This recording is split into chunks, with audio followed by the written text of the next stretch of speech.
Vous connaissez l'histoire du lion de la tribu de Juda? Alors asseyez-vous, je vais vous la raconter. Sauf si vous êtes déjà assis. Et si vous êtes nouveau dans cette maison où l'on fait des blagues à 4 sous, souriez, asseyez-vous quand même ou venez avec, c'est pareil. Ce nom, le lion de la tribu de Juda, qui est souvent appliqué à Jésus, surtout dans la chanson populaire, n'apparaît qu'une seule fois dans la Bible. Ce lion est évoqué dans le livre de la Genèse, bien sûr, attaché à la tribu de Juda. Mais c'est seulement au livre de l'Apocalypse que l'expression textuelle « lion de la tribu de Juda » apparaît au chapitre 5, et quand elle y apparaît, elle semble vivement critiquée. Comme si Saint Jean, qui voulait dire « il faut surtout éviter de donner ce nom à Jésus ». Voici une image de la scène. Jean a une vision. Dans sa vision, il est transporté devant le trône du Très-Haut et voit dans la main droite de celui qui y siège un livre scellé de 7 sceaux. Et voilà un ange plein de force qui pose la question terrible. Qui est digne de prendre le livre et d'en ouvrir les sceaux? Silence radio. On cherche alentour et on ne trouve personne. Même l'ange plein de force n'y pourra rien. Alors, Jean se met à pleurer à larmes vives et chaudes. Il voudrait bien que quelqu'un ouvre les 7 sceaux du livre pour révéler le sens de l'histoire. Et comme personne ne le peut, il est si désolé qu'il en verse des larmes. Je cite, « Je pleurais beaucoup, parce que personne n'avait été trouvé digne d'ouvrir le livre et de regarder. Mais l'un des anciens me dit, ne pleure pas. Voilà qu'il a remporté la victoire, le lion de la tribu de Juda, le rejeton de David, il ouvrira le livre aux 7 sceaux. » Donc, pour le consoler, un ancien debout à ses côtés lui annonce la venue de celui qui a remporté la victoire et qui est digne d'ouvrir le fameux livre qui dévoilera le sens de l'histoire. Mais à quoi ressemble celui-là qui a réussi à faire ce que nul ne peut faire? Selon l'ancien qui parle avec Jean, qui console Jean, il fallait s'attendre à voir surgir donc un lion, le fameux lion de la tribu de Juda. Mais lorsque Jean lève les yeux, qu'est-ce qui apparaît? Non pas un lion, mais un agneau. Ce qui apparaît n'a rien de l'apparence d'un lion. C'est plutôt un agneau comme immolé. Passé sans doute par les fourches caudines d'un lion, mais réchappé et toujours debout. L'ancien se trompe donc, et de façon si balourde et si maladroite que la chose en devient presque gênante. Ce n'est pas un lion, c'est un agneau qui conduira le troupeau, et mieux encore, il est comme immolé. Avouez qu'entre le lion et l'agneau, la distance est déjà grande, mais le fossé est encore plus profond entre le lion vainqueur et cet agneau vaincu. Cet agneau sera présenté plus tard dans Apocalypse chapitre 7 comme le pasteur des brebis. Vous avez dit dimanche du bon pasteur, bienvenue. Je vous présente le bon pasteur, il conduit les brebis, mais lui-même est un agneau et un agneau immolé. Imaginez maintenant un agneau blessé qui pourtant porte une brebis sur ses épaules. Imaginez la scène et vous aurez compris toute la tendresse qui jaillit de l'évangile de ce dimanche. Le bon pasteur n'est pas un lion, ce n'est pas une figure de terreur ou de force. C'est un agneau blessé, un agneau comme immolé qui pourtant, sans penser à lui-même, porte les brebis sur ses épaules. L'évangile de ce dimanche, c'est seulement 4 versets. Je vais maintenant le lire et prêtez l'oreille à toute la tendresse qui la traverse. Gardez cette image en tête, j'y reviendrai tout à la fin. Jean chapitre 10, versets 27 à 30. En ce temps-là, Jésus déclara, « Mes brebis écoutent ma voix, moi je les connais et elles me suivent. Je leur donne la vie éternelle, jamais elles ne périront et personne ne les arrachera de ma main. Mon Père qui me les a donnés est plus grand que tout et personne ne peut les arracher de la main du Père. Le Père et moi, nous sommes un. » L'évangile du 4e dimanche de Pâques a ceci de particulier qu'il est toujours tiré du chapitre 10 de l'évangile selon saint Jean. Mais il est coupé en 3 morceaux pour couvrir le cycle des 3 années A, B et C. Et puisque toujours, au tard venu les eaux, puisque ce sont les retardataires qui ramassent les pots cassés, c'est l'année C qui ramasse la part congrue. 4 versets à se mettre sous la dent et dans lesquels on ne trouve rien à prêcher qu'on ait déjà dit les années d'avant. Voilà pour le décor, on dira donc la même chose, vous êtes avertis. Mais la chose n'est pas si aride que je le prétends. On peut souligner dans ce court évangile 2 ou 3 choses. D'abord, durant les dimanches de Pâques, nous voyons les disciples se battre et se débattre pour croire à l'incroyable, pour au moins avoir quelques preuves de cet événement inouï dont on commence à parler. Il semblerait qu'il n'est pas dans le tombeau, mais qu'il est ressuscité. Et bien si c'est vrai, se disent beaucoup, alors il nous faut au moins quelques preuves. Mais ces preuves, comment les obtenir? Première façon, beaucoup veulent voir de leurs propres yeux et toucher de leurs propres mains. Ça vous rappelle l'histoire de Thomas. Si je ne vois pas la marque des clous, si je ne mets pas la main dans son côté, non, non et non. Les yeux et les mains, voir et toucher. C'est important de le souligner. Voir et toucher, c'est les deux façons que les hommes privilégient en matière de preuves. Les hommes, toujours et partout, veulent voir et de leurs propres yeux. Voyez par exemple le réflexe autour d'un accident, ces yeux curieux, augmentés de caméras qui filment avant d'appeler les secours. C'est que la vue est le domaine de la preuve satisfaite. Lorsque vous l'avez vu de vos propres yeux, vous n'avez besoin de faire confiance qu'à vous-même. Lorsque quelqu'un dit « je l'ai vu de mes propres yeux », nous le faisons plus confiance que lorsqu'il dit « j'ai entendu dire par quelqu'un qui a lui-même entendu dire que ». Et ce qui vient en deuxième position, après les yeux, c'est le toucher. Il vérifie, il confirme, il donne solidité et matérialité aux autres impressions sensorielles qui, sans lui, pourraient n'être que des mirages et de l'illusion. On voit pourquoi Thomas réclame ces deux sortes de preuves, voir la marque des clous et les toucher. Mais c'était déjà la même chose qui était arrivée le matin même de Pâques à Marie-Madeleine. Et son histoire est intéressante pour comprendre que ce qu'il nous faut en matière de foi est au-delà de la vue et du toucher. Marie-Madeleine a tellement soif de voir qu'elle ne voit rien. Elle prend les anges pour des flâneurs et Jésus pour un jardinier, confirmant ainsi malgré elle que devant ce fait singulier, les yeux sont impuissants. Dans le même mouvement, il lui est aussi interdit de toucher. Ne me touche pas, Marie. Ce que Marie est invitée alors à faire, c'est de tendre l'oreille. Et Jésus l'appelle Marie. Et chose extraordinaire, dès qu'elle sort de la frénésie des yeux et de la hâte à vouloir toucher pour vérifier, dès qu'elle se met dans la posture de celle qui écoute, là, elle voit de tous ses yeux et son cœur se réjouit. Dans le cas de Marie, c'est donc l'oreille qui vient en premier et c'est ce qui entre par l'oreille qui illumine les yeux en seconde position seulement. Je vous raconte tout ça parce que dans l'évangile d'aujourd'hui, Jésus y revient de nouveau. La première chose dont il parle, c'est des vertus de l'écoute. La première qualité qu'il reconnaît à ses brebis dans l'évangile de ce dimanche, c'est qu'ils écoutent. Mes brebis, dit Jésus, écoute ma voix. C'est dit avec le ton de la simplicité, mais c'est loin d'être aussi facile. Mes brebis écoutent ma voix.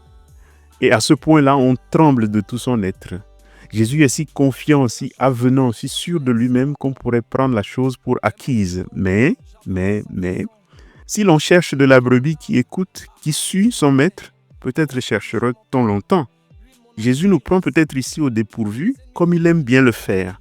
Ça me rappelle en particulier l'évangile de Matthieu où Jésus dit de but en blanc, « Vous êtes le sel de la terre, vous êtes la lumière du monde. » Quand je lis cet évangile, je me tourne toujours vers lui et je lui dis « Pardon Seigneur, je ne suis ni sel ni lumière. Tu te trompes sur moi. » À un certain moment, en lisant ces lignes, on se dit donc peut-être intérieurement, si c'est de nous, de vous et moi qu'il parle, est-ce que ce n'est pas un peu exagéré, trop optimiste et un brin idéaliste? Mes brebis écoutent ma voix. J'entends la phrase et je reste là, les mains vides, à compter mes propres silences.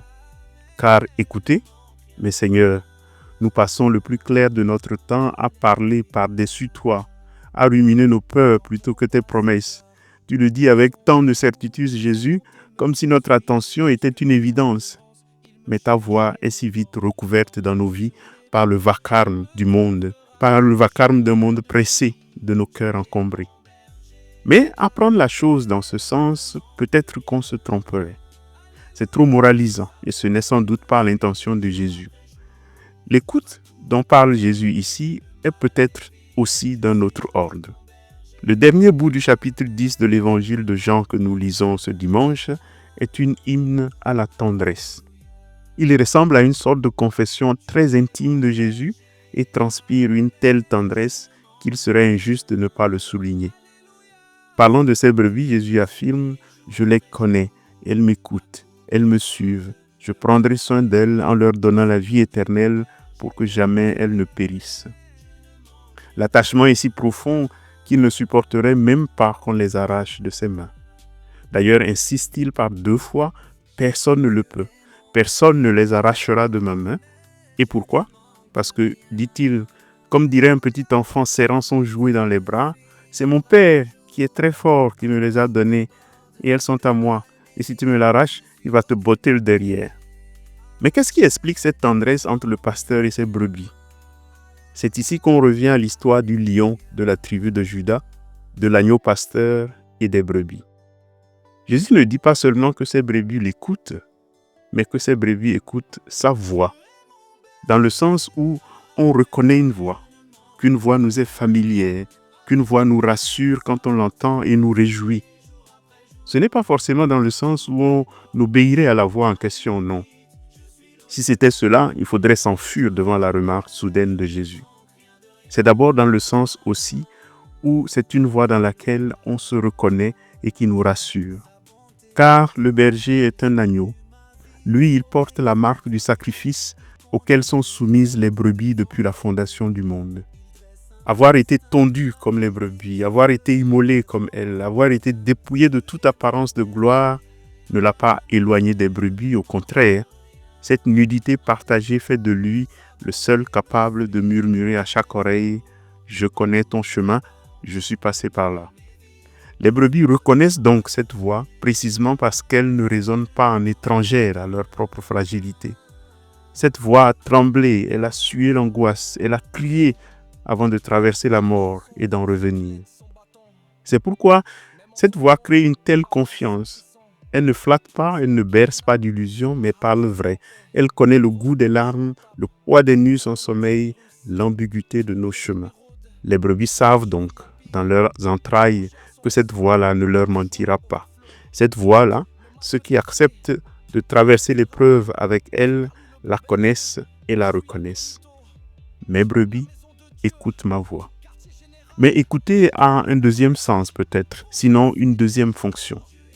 Je disais tout à l'heure que Jésus décourage la vue et le toucher pour inviter ses disciples à l'écoute, parce que l'écoute est le sens qui, par excellence, rassemble les hommes.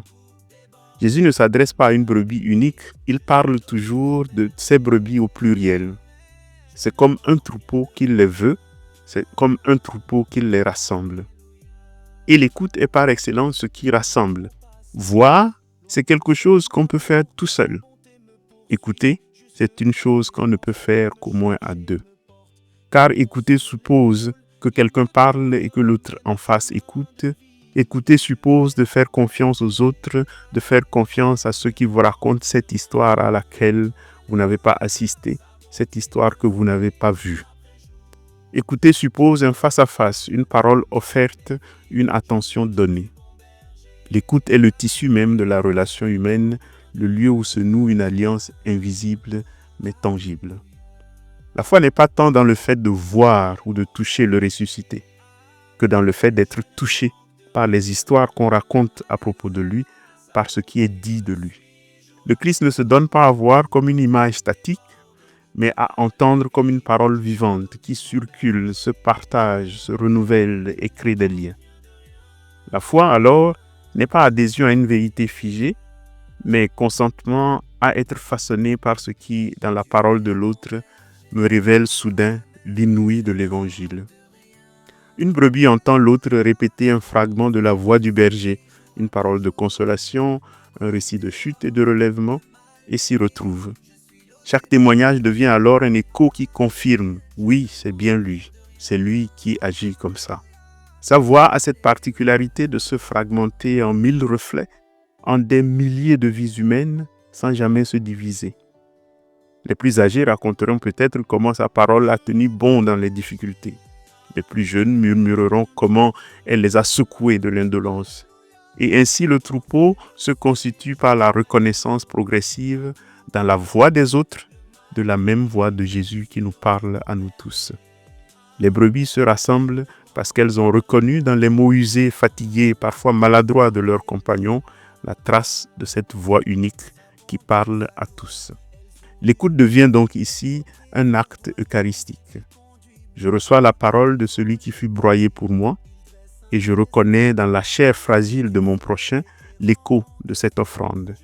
La sollicitude, la vigilance, la patience avec les autres deviennent alors autant de formes concrètes que prend l'écoute lorsqu'elle se fait chair et lorsqu'elle construit une communauté. La résurrection, c'est aussi cette secrète certitude que la voix qui nous guide, cette voix qui a connu l'extinction du samedi saint, ne pourra plus jamais être réduite au silence. C'est un agneau immolé qui conduit les brebis.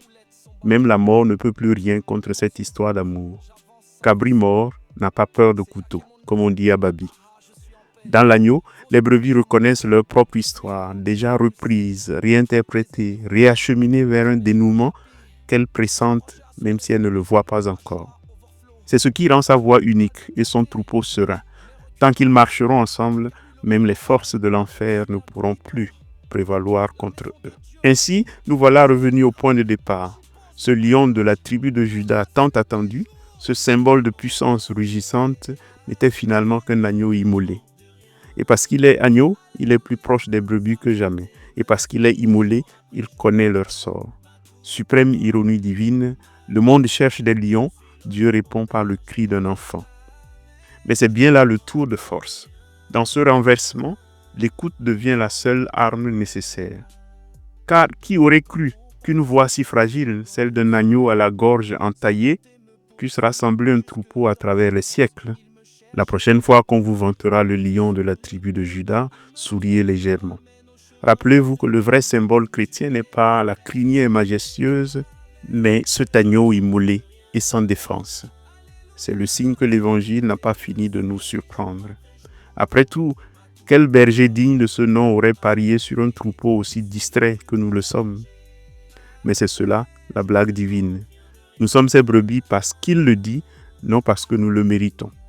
Et dans ce parce que réside toute la tendresse d'un Dieu qui préfère décidément les agneaux boiteux aux lions bien peignés.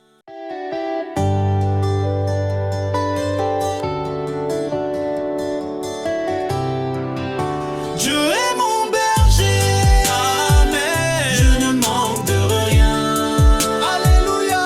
Sa bonté me suit jour après jour. Ma coupe déborde, le mal m'évite. Je suis l'eau du bon berger, amen. Je ne manque rien de rien,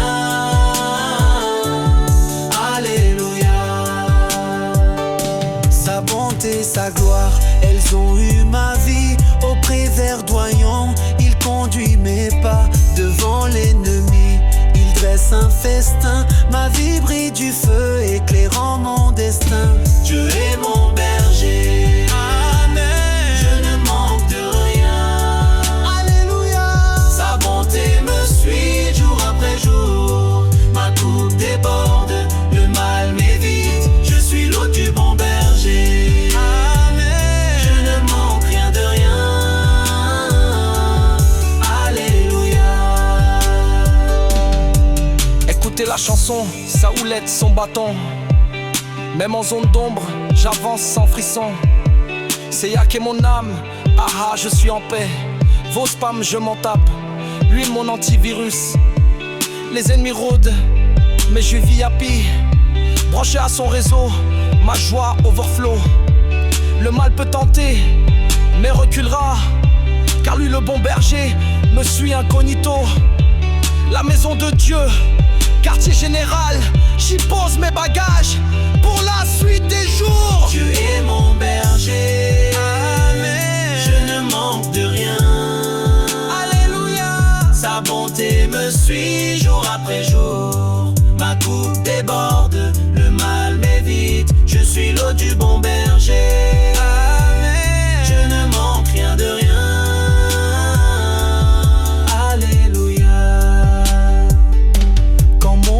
s'égare, loin de son amour. Sa bonté me poursuit jusque dans l'errance. Il me cherche et me porte, tendresse sur l'épaule. Il me trouve, me ramène au chemin de vie. Dieu est mon berger, amen. Je ne manque de rien, alléluia. Sa bonté me suit jour après jour. Ma coupe déborde, le mal m'évite. Je suis l'eau du bon berger, amen. Je ne manque rien de rien, alléluia. Tu es mon berger, amen. Je ne manque de rien, alléluia. Sa bonté me suit jour après jour. Ma coupe déborde, le mal m'évite. Je suis l'eau du bon berger, amen. Je ne manque rien de rien, alléluia. Dieu est mon berger, amen. Je ne manque de rien, alléluia. Sa bonté me suit jour après jour. Ma coupe déborde, le mal m'évite. Je suis l'eau du bon berger.